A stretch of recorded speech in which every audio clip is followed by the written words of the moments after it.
दोस्तों, मैं आरिफ हुसैन आपका मेडिकल नॉलेज में स्वागत करता हूं। कैसे हो दोस्तों? आई होप आप बहुत अच्छे होंगे। आज हम बात करने वाले हैं, यदि आप प्रैक्टिस करते हैं तो आपको कुछ बातों का ध्यान रखना बहुत ज़रूरी होता है। यदि आप इन बातों का ध्यान नहीं रखते हो तो आपकी जो प्रैक्टिस है वो ख़राब हो सकती है और आपकी जो इमेज है वो भी ख़राब हो सकती है। इसलिए आज हम कुछ बात बताने वाले हैं जिनका आपको खास ध्यान रखना चाहिए, जिससे आपकी क्लिनिक भी बहुत अच्छी चले और आपकी इमेज भी बहुत ज़्यादा बढ़ जाए। तो पूरी जानकारी जानने के लिए आप हमारी वीडियो को अंत तक देखें। दोस्तों, नंबर 1 पर जो हम बात करने वाले हैं वो है, यदि कोई पेशेंट आपके पास दिखाने के लिए आता है तो आप उस मरीज से पूछना चाहिए कि आप खाना खा के आए हैं या नहीं। यदि वो खाना खा के नहीं आया है तो आपको उस पेशेंट के इंजेक्शन नहीं लगाना चाहिए। दोस्तों, होता क्या है कि यदि कोई खाली पेट मरीज आता है और आप उसके इंजेक्शन लगा देते हैं तो उसको नोजिया, वोमिटिंग या चक्कर आदि समस्या हो सकती है। हालांकि कोई बड़ी समस्या तो नहीं होगी, लेकिन उस मरीज के नज़र में आपकी इमेज खराब हो सकती है। वो विचार कर सकता है कि आपने जो इंजेक्शन लगाया है, जो उसको उल्टी चक्कर आए हैं, आपने कहीं गलत तो नहीं लगा दिया है।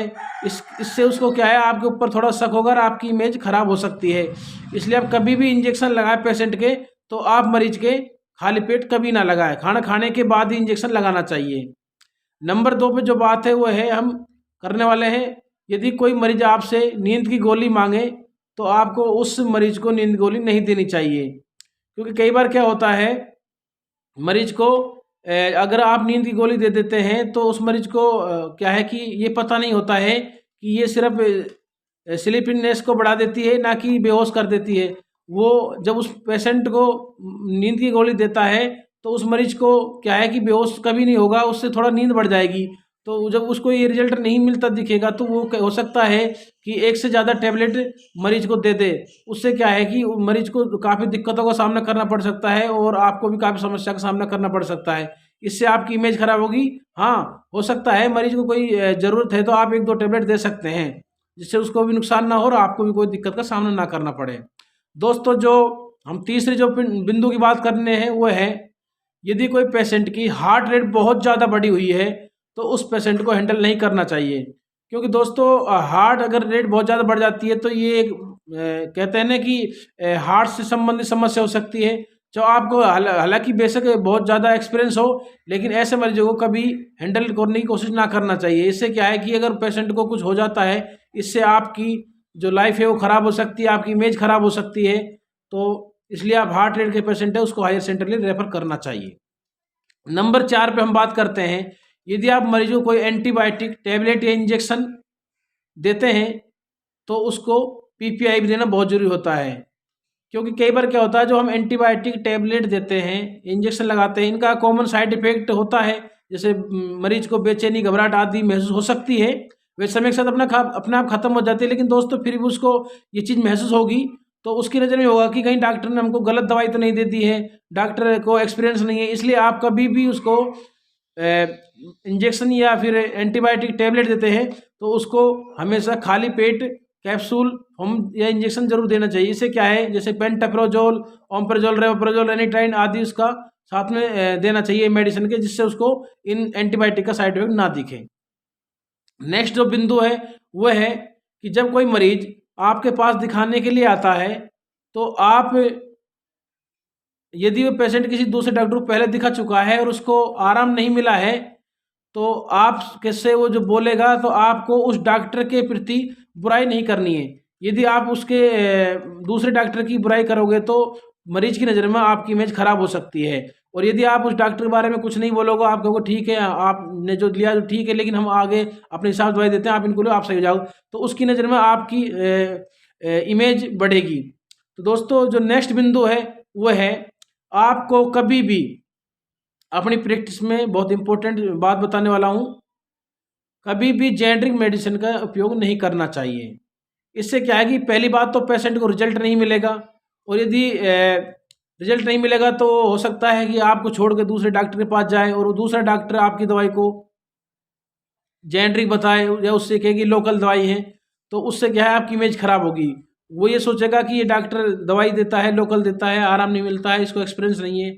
इसलिए आप हमेशा ब्रांड दवाई का उपयोग करें, जिससे उसको रिजल्ट भी मिले और आपकी इमेज भी बढ़े। हाँ, हम कह सकते हैं कि जैसे मल्टीविटामिन कैप्सूल, टैबलेट जो आप सिरप देते हैं, ये आप उनके साथ में ऐड करके दे सकते हैं, एक दो आइटम, जिससे आपको कुछ बेनिफिट हो जाए। लेकिन सारी दवाई कभी जेनेटिक मेडिसिन पेशेंट को नहीं देनी चाहिए। इसके बाद हम बात करते हैं नेक्स्ट पॉइंट की।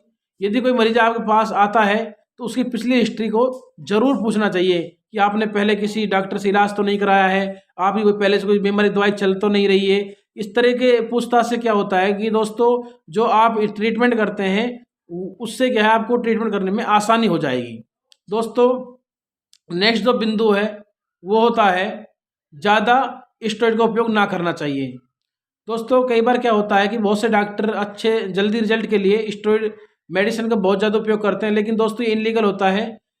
स्टेरॉइड जो मेडिसिन होती है इसका आप इमरजेंसी कंडीशन में ही उपयोग करें और अपनी क्लिनिक पर मेडिकल के अलावा फालतू बातें नहीं करें। जो नेक्स्ट बिंदु है, आप ऐसा नहीं कि आप राजनीति की बात कर रहे हैं, आप फालतू वैसी बात गपशप मार रहे हैं और किसी इंसान को आप चला के बुला रहे हैं, बिठा रहे हैं। उससे क्या है, आपकी इमेज खराब होगी और आपकी जो इमेज है पेशेंट के सामने थोड़ा डाउन हो जाती है। इसलिए आप कभी भी अपनी क्लिनिक पे मेडिकल की बात के अलावा कोई बात नहीं करनी चाहिए।